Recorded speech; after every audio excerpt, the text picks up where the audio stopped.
그동안 우리가 하나님께서 하나님 나라를 구상하시고 또 그 하나님 나라가 세워져 오도록 섭리하신 긴 구원의 역사의 흔적들을 살펴보았는데, 오늘은 그 하나님 나라에 들어온 하나님의 백성들, 하나님을 아버지라고 부르는 사람들의 삶은 어떠해야 되겠나, 하나님 나라 안에서의 생활, 이것을 사도 요한이 요한 1서의 이 교제라고 하는 말로 설명하고 있는 부분을 통해서 우리가 하나님의 교회가 어떤 성격을 가지고 있고 또 하나님을 믿는 사람들이 모이면 어떤 일들을 도모하는 하나님의 그 백성들로, 자녀들로 세상을 살아야 되나 하는 부분들을 통해서 우리 자신을 돌아보고 또 하나님의 교회를 한 번 더 깊이 생각하는 그런 시간을 가질 수 있게 되기를 바랍니다. 요한일서 1장과 2장까지 이어지는 말씀이지만 일단은 5절 말씀부터 10절까지만 제가 봉독을 하겠습니다. 1장 5절에서 10절. 우리가 저에게서 듣고 너희에게 전하는 소식이 이것이니 곧 하나님은 빛이시라. 그에게는 어두움이 조금도 없으시니라. 만일 우리가 하나님과 사귐이 있다 하고 어두움 가운데 행하면 거짓말을 하고 진리를 행치 아니함이거니와 저가 빛 가운데 계신 것 같이 우리도 빛 가운데 행하면 우리가 서로 사귐이 있고 그 아들 예수의 피가 우리를 모든 죄에서 깨끗하게 하실 것이요, 만일 우리가 죄 없다 하면 스스로 속이고 또 진리가 우리 속에 있지 아니할 것이요, 만일 우리가 우리 죄를 자백하면 저는 미쁘시고 의로우사 우리 죄를 사하시며 모든 불의에서 우리를 깨끗게 하실 것이요, 만일 우리가 범죄하지 아니하였다 하면 하나님을 거짓말하는 자로 만드는 것이니 또한 그의 말씀이 우리 속에 있지 아니하니라. 좀 말이 왔다 갔다 하는 것 같아서 헷갈릴 수도 있을 법한 본문이긴 한데요, 그 내용들을 우리 천천히 살펴보기로 하고요. 제가 지난 주일에 어떤 분으로부터 이런 질문을 받았습니다. 목사님 목회 오래 하셨죠?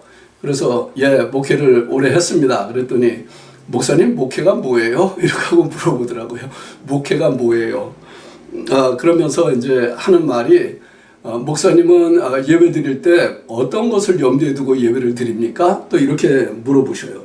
그분도 목회를 하시는 분이고 또 목회에 관심을 갖고 있던 분인데, 이런 얘기가 나올 때마다 이제 이런 생각들을 하게 돼요. 이것도 뭐 어느 날 갑자기 이렇게 생긴 건 아니고, 저도 긴 목회 생활을 통해서 이제 점차적으로 많은 실수와 많은 그 시행착오를 통해서 하나님의 말씀이 이야기하고 있는 게 결국은 이것 아니겠나, 이렇게 이런 것이 있는데, 그것은 뭐냐 하면은 목회는 이 하나님께서 구원해 주신 하나님의 백성들이죠. 예수를 믿고 구원받은 모든 사람들이 늘 그 하나님을 의지하고 하나님만 바라보고 사는 사람들이 되게 해주는 것이다.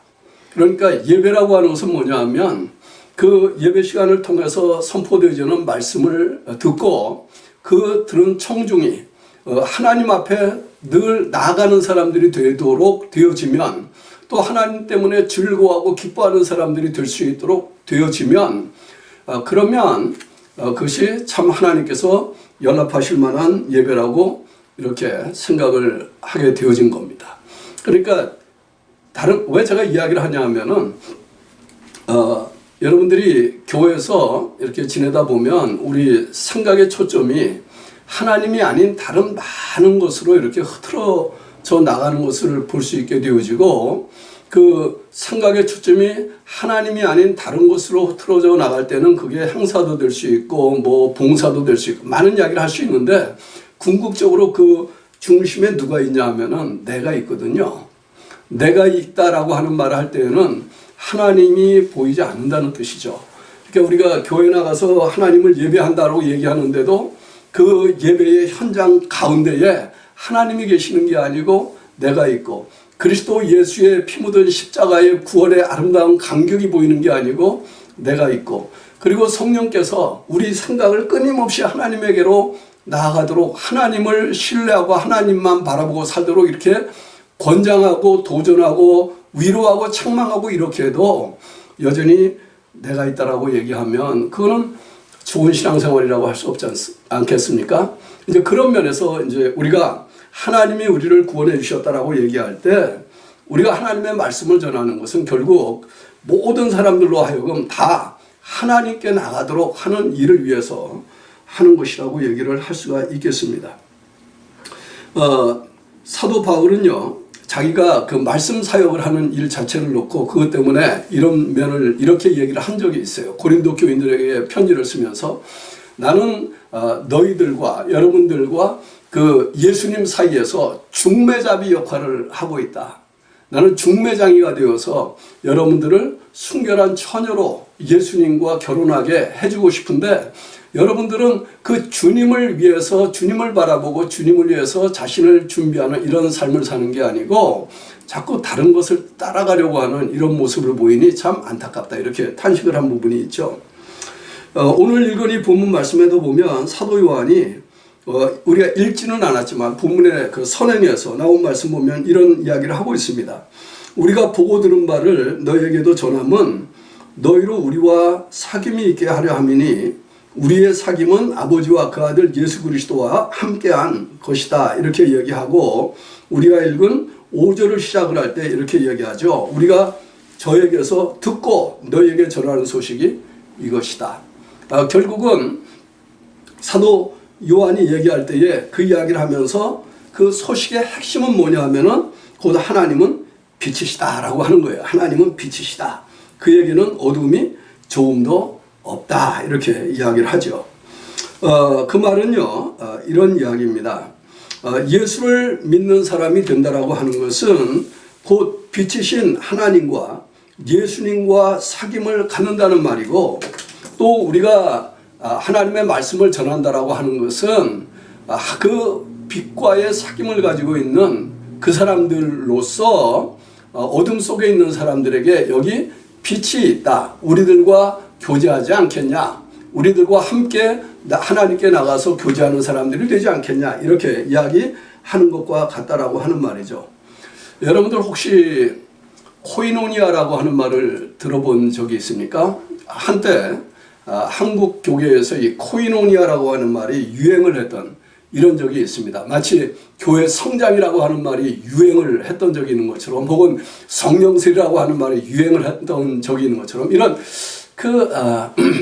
좀 아쉬운 부분들이 있는 것인데 하나님께서 우리에게 베풀어 주시는 말씀 세계의 어떤 한 부분들이 마치 유행하는 시대를 따라서 왔다가 가는 이런 것 같은 느낌을 주는 말들이기 때문에 좀 아쉽기는 해요. 그렇지만은 코이노니아라고 하는 말은 항상 교회 안에 있는 말이거든요. 우리가 요즘은 친교라고 하는 말로 많이 대치가 되어서 이 친교라고 하는 말이 어쩌면은 정말 하나님께서 의도하신 이 코이노니아라고 하는 하나님과의 교제, 그 하나님 믿는 사람들과 사람들 사이의 교제라고 하는 이런 그 말의 개념을 좀 희석시키고 있는 것 같은 감도 없지 않아 있기는 있습니다. 그러나 이 코이노니아라고 하는 말 할 때, 교제라고 하는 말 할 때, 사귐이라고 하는 말 할 때에는 크게 세 가지 요소가 담겨 있는데 하나는 관계라고 하는 말이 담겨 있어요. 하나님과의 관계. 그리고 그 관계에 내가 참여한다는 뜻이 담겨 있습니다. 그 관계를 관망자처럼 보고 있는 게 아니라 그 관계 속에 내가 참여를 해요. 그리고 참여할 뿐만 아니라 그 관계 속에 들어가서 그 아름다운 것들을 나누는 쉐어링을 한다라고 한 말이 그 속에 담겨 있습니다.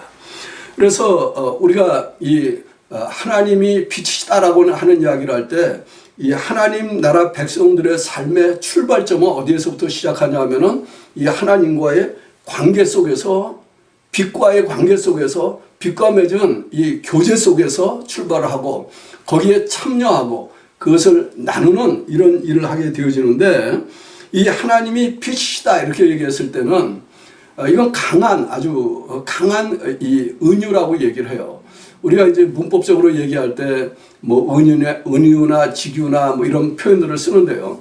직유라고 하는 것은 이제 조금 좀 요거보다는 약하게 어떤 특성을 설명하는 거예요. 예를 들어서 하나님은 빛과 같으신 분이다 이렇게 했다라고 하면 요걸 이제 직유라고 얘기하는데 하나님은 빛이시다. 이런 거 이거는 그것보다 훨씬 더 강하게 하나님의 속성을 잘 드러내는 표현인 것이죠. 그래서 그 한마디 속에 강력하게 살아있는 의미는 하나님은 투명하시다는 거예요. 하나님은 찬란하시다는 거예요. 하나님에게는 그림자가 없다는 거예요. 하나님에게는 어둠이 없다는 거예요. 그 말을 우리가 윤리도덕적인 세계의 말로 끌어오면 하나님은 의로우시다는 거예요. 하나님은 참되시다는 거예요. 하나님은 정직하시다는 거예요. 하나님은 공의로우신 분이라는 거예요. 근데 이게 왜 우리에게 중요합니까? 하나님 나라를 하나님이 구상하실 때 그런 의의 나라로 구상을 하셨고, 하나님이 하나님의 나라를 실현하실 때 하나님께서 그 놀라운 빛의 나라로 하나님께서 그 하나님의 나라를 실현하시기를 원하셨기 때문에 그렇습니다. 우리가 복음서를 보면은 마태복음의 4장에 이런 말씀이 나오는 거 볼 수 있어요. 예수님이 공생애를 시작을 하실 때 마귀에게 끌려가서 광야에서 시험받고 난 다음에 나오셔서 복음을 전하러 들어가실 때 일어난 사건에 대해서 마태는 이렇게 기록을 합니다. 4장 12절 이하에 보면 예수께서 요한의 잡힘을 들으시고 갈릴리로 물러가셨다가 나사렛을 떠나 스불론과 납달리 지경 해변에 있는 가보나움에 가서 사시니, 그때 이 지역은 거의 다 이방 사람들이 모여서 사는 이런 지역으로 구별이 되던 땅입니다. 그런데 거기에 대해서 그렇게 예수님이 하신 일을 놓고 이 마태는 이사야 선지자가 한 예언의 말씀을 인용을 하죠. 그러면서 하는 말이, 이사야 선지자로 하신 그 예언을 이루기 위해서 예수님께서 그런 일을 했는데, 스불론 땅과 납달리 땅과 요단 저편 해변길과 이방의 갈릴리여, 이방의 갈릴리여, 그렇게 놓고 난 다음에 뭐라고 얘기합니까? 흑암에 앉은 백성이 큰 빛을 보았고 사망의 땅과 그늘에 앉은 자들에게 빛이 비치었도다, 이렇게 이야기를 했어요. 예수님이 메시아로서 말씀 사역을 시작하는 바로 그 시점에서 그 갈릴리 쪽으로 움직여 간 것을 놓고 마태는 그것이 이사야 선지자의 예언을 성취하기 위한 것인데, 그것은 곧 무엇을 이야기하느냐? 어둠 속에 빛이 비친 것이다, 이렇게 이야기를 하는 것입니다. 그래서 예수님께서 그때부터 비로소 전파하여 가라사대 회개하라 천국이 가까웠다, 이렇게 복음을 전했다라고 이야기를 하시는 것이죠. 이것은 이사야서 9장에 있는 말씀을 인용한 것인데 2절에 보면 이런 말씀이 나옵니다. 1절 하반절서부터 후에는 해변길과 유단 저편 이방의 갈릴리를 영화롭게 하셨느니라. 흑암에 항해하던 백성이 큰 빛을 보고 사망의 그늘질 땅에 거하던 자에게 빛이 비쳤다. 하나님께서 하나님의 구원의 역사를 이루실 때에 이미 우리가 여러 번 이야기 한 것처럼, 또 말씀을 전한 것처럼 이방 사람들, 어둠이라고 일컬어지는 그 사람들을 하나님의 나라 안에 들어오도록 하기 위해서 구원의 역사가 이런 형태로 진행이 되어져 왔고, 그 이방 사람들을 포함하는 하나님의 큰 그림 속에 하나님의 나라가 담겨 있었는데, 그 하나님의 나라는 성격상 빛의 나라였다는 것이죠. 하나님은 빛이시다, 이렇게 얘기하시는 말 속에는 그 하나님의 그 속성이 잘 드러나고 있는 것입니다. 이 이사야서에 나오는 9장 말씀을 계속 보면 이 나라의 개념이 그 속에 담겨 있는 것을 우리가 볼 수 있는데, 6절에 보면 한 아기가 우리에게 낳고 한 아들을 우리에게 주신 바 되었는데 그 어깨에는 정사를 메었다. 이게 나라에 대한 개념이거든요. 그 이름은 기묘자라 모사라 전능하시는 하나님이라 영존하시는 아버지라 평강의 왕이라 할 것임이라. 그리고 난 다음에 그 정사와 평강의 더함이 무궁하며 또 다윗의 위에 앉아서, 마태복음 1장을 시작할 때 그렇게 시작하죠. 아브라함과 다윗의 자손 예수 그리스도의 세계라. 하나님의 그 나라가 예수 그리스도 중심으로 나타나게 되어질 때에 그 하나님 나라의 성격이 성육신하신 하나님. 그래서 그 예수님을 놓고 얘기할 때에 이 이사야 선지자는 그 하나님, 그 예수님을 부를 때 지칭할 때에 그 이름은 기묘자라 모사라 전능하신 하나님이라 영존하시는 아버지라 평강의 왕이라. 이거는요, 유대인들의 개념 속에서 상당히 생각하기 어려운 개념입니다. 그들에게 있어서 삼위일체 하나님의 개념이 없기 때문에 오직 하나님만 생각한다고 하면 어떻게 아기로 태어나는 인간을 놓고 영원한 영존하시는 아버지 이렇게 이야기를 할 수가 있겠어요. 또 전능하신 하나님 이렇게 이야기를 할 수가 있겠어요. 그래서 유대인들이 예수 믿기 너무나 힘든 거예요. 그 영역을 벗어나니까, 그들의 사고의 틀을 벗어나니까. 그러나 이사야 선지자를 통해서 하나님이 자기 자신을 계시하실 때에 하나님께서는 바로 인간으로 오실, 그리고 그 인간으로서 하나님 나라를 정말 새롭게 시작하실 그 하나님의 나라를 보여주신 거예요. 그리고 그 사건을 설명하면서 이방의 갈릴리어 어둠 속에, 흑암 속에 앉아있던 그 사람들에게 빛이 비쳤다 이렇게 얘기를 한 것이죠. 다른 말로 이야기하면 하나님은 빛이시다라고 이렇게 이야기할 때에 그 하나님께서 곧 하나님 나라의 모든 것을 결정하시는 분이고, 예수를 믿는다라고 하는 말은 그 빛 대신 하나님의 은총 가운데 들어와서 이제는 하나님을 즐거워하는 사람이 되었다는 것을 얘기해요. 그 하나님과 코이노니아, 교제를 하는 사람이, 관계를 맺고, 우리는 언약의 관계라는 말을 쓰죠. 언약의 관계 속에 들어가고 그 하나님의 언약에 참여하고 또 그 언약의 은총 속에서 함께 더불어 나누고 하는 일들을 하는 사람이 되었다는 말입니다.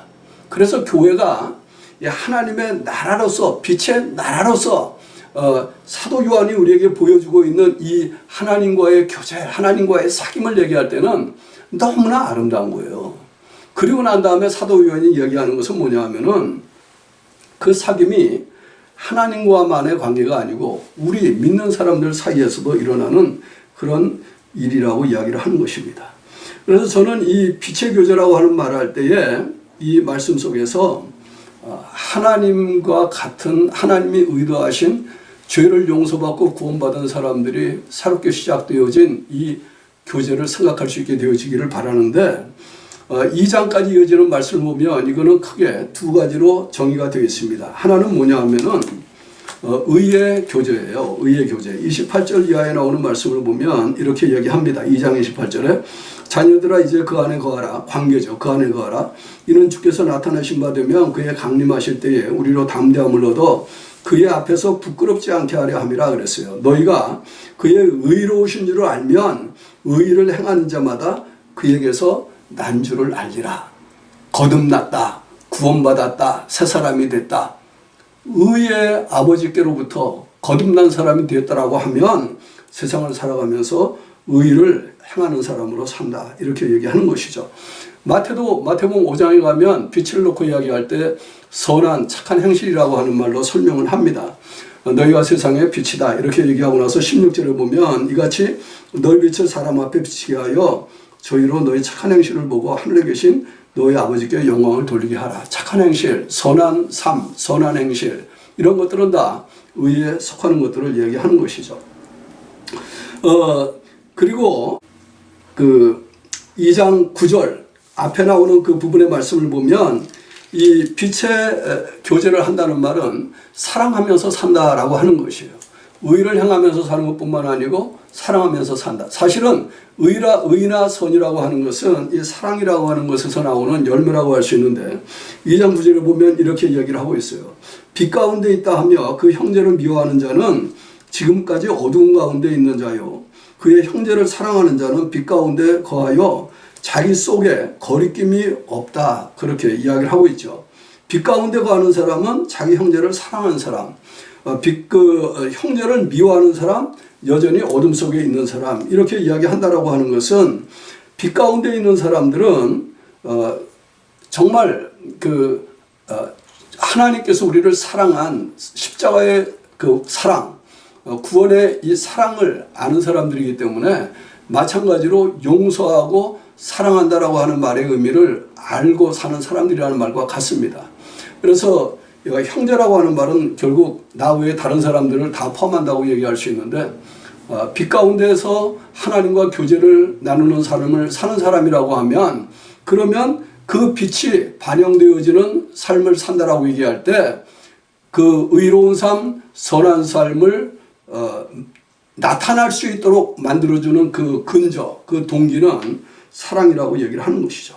그래서 사랑한다라고 하는 말을 할 때 우리는 정말 하나님께서 우리를 사랑하신 것처럼 우리도 용서하면서 이웃을 대하는 이런 사람들로 살게 되어진다라고 하는 것을 얘기하는데, 그 흥미로운 것은 이런 표현입니다. 그의 형제를 미워하는 자는 어두운 가운데 있고 또 어두운 가운데 행하며 갈 곳을 알지 못하나니 이는 어둠이 그의 눈을 멀게 하였기 때문이다. 이렇게 이야기를 해요. 그 형제를 미워하는 자는 여전히 어둠 가운데 있는 사람이다. 이런 얘기를 하면은요, 굉장히 그 도전이 될 거예요. 마음속으로 어떻게 사람이 한 번도 사람을 미워하지 않고 살 수가 있겠나, 그렇게 생각할 수 있겠는데요.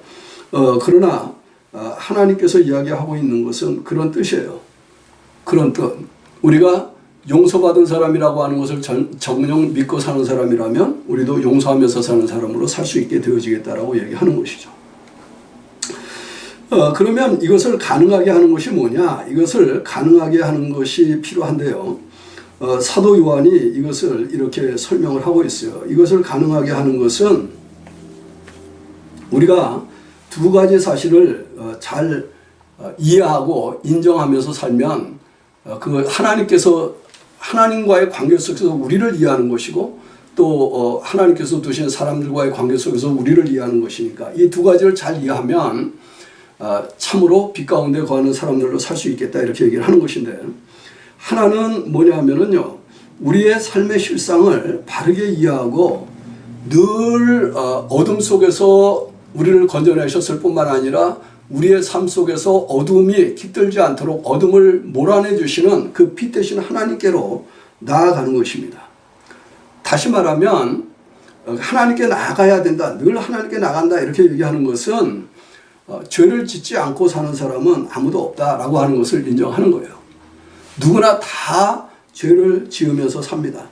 전도서에 보면 전도서 기자는 아주 흥미롭게도 이 사실을 이렇게 말씀합니다. 전도서 7장 20절에 보면 선을 행하고 죄를 범치 아니하는 의인은 세상에 아주 없다, 이렇게 했는데, 요거를 좀 더 강조해서 한 글자 하나를 바꾼다고 하면, 더한다고 하면 선만 행하고 죄를 범치 아니하는 의인은 세상에 없다, 이렇게 이야기를 한다는 거예요. 요거를 사도 요한이 가정법이라고 하는 표현을 빌려서 두 번 강조합니다. 그래서 뭐라고 얘기하냐면 8절에 만일 우리가 죄 없다 하면, 그렇게 얘기하죠. 만일 우리가 죄 없다 하면, 10절에는 만일 우리가 범죄하지 아니하였다 하면, 이렇게 얘기하는데, 어떤 사람들이냐 하면은 만일 우리가 죄 없다 하면 스스로 속이는 사람이고 또 하나님의 진리가 우리 속에 있지 않다는 거예요. 우리가 죄가 없다라고 얘기하면 하나님의 진리가 우리 속에 없어. 그 말은 예수 그리스도가 우리 속에 없어. 이게 참 심각한 표현 아닙니까?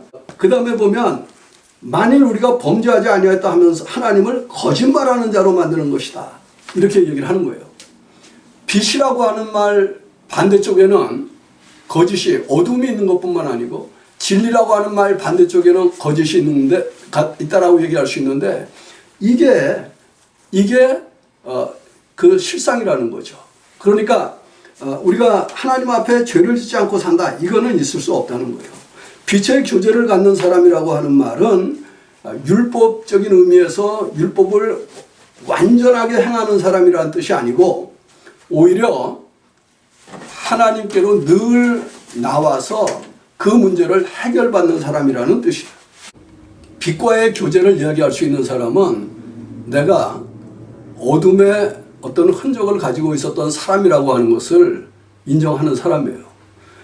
이 거짓된 삶의 세상 가운데서 거짓된 삶의 어떤 면을 가지고 있었다라고 하는 것을 인정하고 하나님 앞에 그것을 내려놓을 수 있는 사람이, 그 사람이 빛과 교제를 가질 수 있는 사람인 것이죠. 그래서 이게 모순 같은 말인데, 그래서 사도 요한은 계속해서 이 이야기를 이렇게 이끌어가고 있는 겁니다. 하나님은 사람들의 죄를 용서하시고 깨끗하게 만들어 주셔서 그 사람들로 하여금 늘 빛 가운데 거하고 빛으로 살게 만들어주시는 분이라고 하는 것을 믿고 신뢰하고 그 하나님께 나아가서 교제를 나누는 사람들로 살라는 것이죠. 그래서 구절에 얘기할 때 이렇게 얘기하는 겁니다. 만일 우리가 우리 죄를 자백하면 저는 신실하시고 의로우사 우리 죄를 사시며 모든 불의에서 우리를 깨끗하게 하실 것이다. 이걸 믿고 그렇게 사는 사람, 이 사람은 자기 속에 꺼리낌이 없는 사람이라는 거예요. 22장 10절에 보면 그의 형제를 사랑하는 자는 빛 가운데 가요 자기 속에 거리낌이 없으니 이렇게 얘기했어요. 거리낌이 없으나, 거리낌이라고 하는 말은 우리가 이제 쓰는 말로 얘기하면 스캔들이라고 하는 말 아시죠? 스캔들이라고 하는 말이 나온 그 원래 말에 해당되는 말입니다. 그야말로 그 디딤돌이 아니고 거침돌이 되는 이런 현상을 얘기하는데, 예수 그리스도 앞에 나와서 자기 자신의 모든 것을 내어놓고 용서를 받고 깨끗함을 받는 사람은 자기 자신이 걸려서 넘어질 것도 없고 또 그로 인해서 다른 사람을 걸려서 넘어뜨릴 일도 없는 그런 사람이 될 수 있게 되어진다는 거죠. 그 말은 진실로 회개하면 마음이 자유로워진다는 겁니다. 여러분들, 우리가 이제 이런 예화 들 수 있는 거 아시죠? 아침에 일찍 일어나 가지고 창문을 열면 그러면 맑고 신선한 공기가 들어오잖아요. 또 맑은 날 같으면 먼지도 보이는데 그 창문 커튼을 활짝 열어제치고 창문 높이 다 열어놓으면 그러면 먼지도 빠져나가고 새 공기가 들어오면은 이제 그 방 안에 공기가 순환이 되어지는 것 때문에 나도 기분이 좋아지고 상쾌해지는 것을 느낄 수 있게 되지 않겠습니까? 이런 걸 아는 사람은요, 아침마다 일어나서 그 커튼을 열어제끼고 창문을 열고 방의 공기를 한 번씩 순환시켜 주는 게 하루를 출발하는 데 있어서 자기 자신에게도 좋다라고 하는 걸 아는 거죠. 상쾌해지는 것이니까, 유쾌해지는 것이니까. 예수님께서 우리의 죄를 위하여 죽으시고 부활하셨다라고 하는 것을 믿기 때문에 우리가 아침마다 일어나서 하나님 앞에 우리 자신의 모습들을 내어놓고, 혹은 하루 저녁을 지나가면서 하나님 앞에 우리 자신의 모습을 내어놓고, 하나님, 우리가 빛의 자녀들임에도 불구하고 내 삶 속에 그늘이 드리워져서 있네요. 어둠이 깃든 곳이 있네요. 어둠을 물리쳐 주십시오. 이렇게 할 수 있는 사람, 그 사람은 그 하나님의 용서의 구원을 다시 확인하기 때문에, 빛 가운데 여전히 자기가 있다라고 하는 것을 알기 때문에 또 그 다음 하루를 상쾌하고 유쾌하게 빛의 사람으로 새롭게 시작을 할 수가 있다라고 하는 말이죠. 그러니까 저는 여러분들이 이런 말씀을 들을 때에 하나님과의 교제가 우리로 하여금 마음을 즐겁게 해주는 일이 될 수 있다라고 하는 것을 늘 생각할 수 있게 되어지기를 바라고, 우리의 마음이 이 회개라는 과정을 통해서 자유한 사람들이 되어졌을 때 비로소 우리가 우리의 이웃들에 대해서도 거리낌이 없고 거침돌이 되지 않는 사람들로서, 내 자신이 거기에 걸려서 넘어지지 않고 또 다른 사람들도 그 일로 인해서 나로 인하여 걸려서 넘어지지 않는 모든 사람들이 정말 교제라고 하는 진정한 의미에서 빛과 사랑과 의의 교제라고 하는 말을 할 수 있는 코이노니아를 중심으로 하는 공동체로 세워져 갈 수 있게 될 수 있다라고 하는 것을 볼 수 있게 되기를 바랍니다. 물론 여기서 이야기하는 이런 말씀들은요, 이런 거예요. 우리가 완전하지 않다, 이 하나님 보시기에 늘 어두운 그늘이 있을 수밖에 없다라고 하는 것은 인간의 한계 때문에 그렇습니다. 가령 예를 들어서 내가 사랑한다라고 얘기해요. 내가 A라고 하는 사람을 사랑한다라고 얘기해요. 이제 목회자 입장에서는 종종 그렇게 되기가 싫거든요. 내가 A라고 하는 어떤 분에게 더 이렇게 시간을 보내고 관심을 가져주면 상대적으로 상처받는 사람들이 생겨요. 왜 그럴까요? 그게 인간의 한계이기 때문에 그래요. 그러니까 아무리 좋은 뜻으로 하나님의 말씀대로 우리가 사랑을 이야기하고 의를 이야기하고 선한 일을 얘기한다 하더라도 그 현상 때문에 상대적으로 넘어지는 사람들이 생긴다고 하면 내가 의식하든지 의식하지 않든지 그것이 또 내 삶에 다른 무거운 어두움을 가져올 수가 있거든요. 그늘이 지게 하는 현상이 될 수도 있거든요. 그런 것이 인식되어질 때 우리가 할 수 있는 일이 뭐겠어요? 우리 하나님 아버지 앞에 나와서, 하나님, 내가 의도한 것이 그렇지 않았지만은, 내가 상황이 이렇기 때문에 특별히 저분에게 이렇게 마음을 쏟았지만은, 그러나 현상적으로 나타나는 것은 온 교회가 이것 때문에 또 불편해지는 관계 때문에 여러 가지 이야기들이 있는 이런 일들이 일어나고 있습니다. 아버지 하나님께서 해결해 주셔야 되지 않겠습니까? 이렇게 할 수밖에 없지 않습니까? 그게 인간이에요. 그게 우리 인간의 한계라고 하는 것을 정말 인정을 하면 우리는 거짓과 참이라고 하는 것 사이에서 하나님이 항상 하나님의 어떤 모습이 드러날 수 있도록 우리의 관계를 만들어 주시고 빛 가운데 사는 하나님의 백성들로서 누리는 자유가 깃들게 역사해 주실 것을 기대하고 살 수가 있어요. 말씀을 정리하면 이렇습니다. 하나님 나라에서의 그 하나님의 자녀들로서 백성들로서의 삶이라고 하는 것은 하나님과의 깊은 교제, 그 사귐에서부터 출발을 하는 것입니다. 예수님은 그 어둠 속에 살고 있던 사람들에게 빛을 비춰주신 분이에요. 그래서 우리가 빛이 된 사람들이라고 고백을 하는 것입니다. 우리가 고백을 하지만은 우리가 우리를 만든 건 아니에요. 우리를 향해서, 믿는 사람들을 향해서 너희가 세상의 빛이라고 말씀하신 분은 다름 아닌 그 주님 자신이시고 그 하나님 자신이에요. 그래서 그 빛을 알아보고 그 빛 아래에 나오면 그 사람은 예수님의 구속의 은총을 통해서 죄에서 해방받고 하나님의 사랑과 의와 하나님의 그 은총 가운데에서 자유한 사람으로 살 수 있게 되어집니다.